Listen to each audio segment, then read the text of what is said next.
আর ঈমান থেকে হচ্ছে ইবাদতের উৎপত্তি।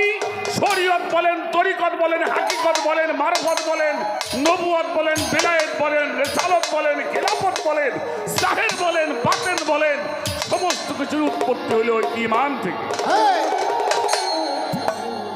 ঠিক কিনা? ঈমান যদি না থাকে তাহলে কোনো কিছুই তোমার কাজ হবে। আপনি মারফত করতেছেন, মারফত তো শরীয়ত, মারফত তো প্রতিপক্ষ না।